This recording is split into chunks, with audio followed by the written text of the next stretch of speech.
bên này cái gì klang người đã xâm rẽ bây giờ này cái gì cái lại stop đi lại bật lại chèn mình đi từng óc mình luôn anh em lâu những đạn không mang nên nữa xâm rẽ mình rồi bật lên chèn nghe đây như thôi cả đồ lại bật lại bật chèn lại bật để nó về sắp anh để bão mùi hộ đừng cái tất cả thàn nào đấy mình bốc mất khơi bạc rồi nông này tu con cái nào rồi bây giờ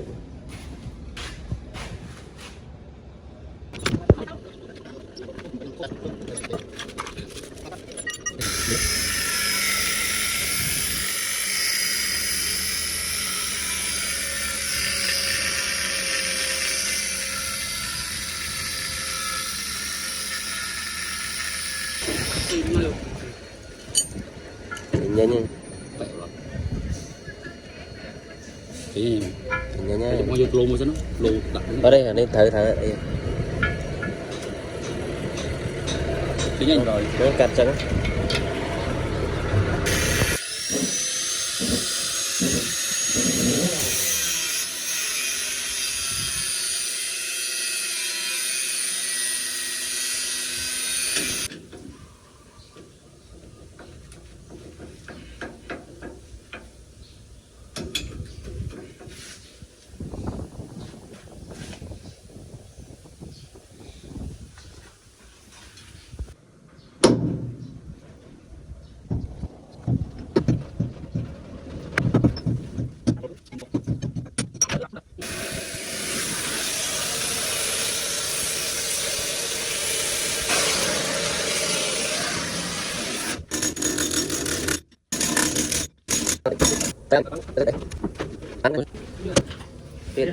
tiền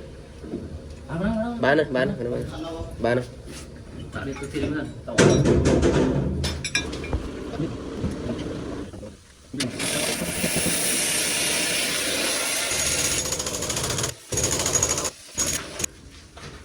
thuê bao thuê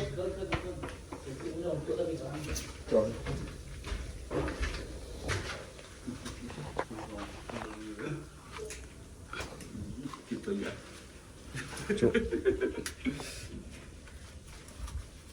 nâng bray cái bắt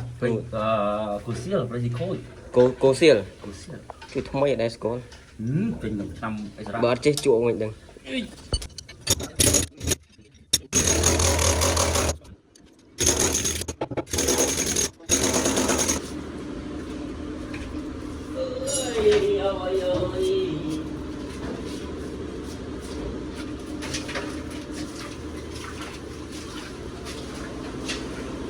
tân là thịt ui bạo na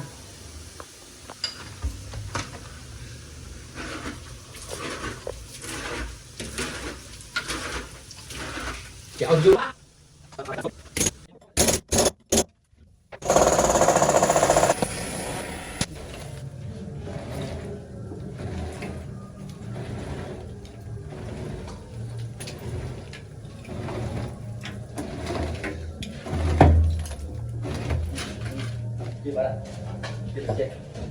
kia bà cầm tay ninh khá này nghe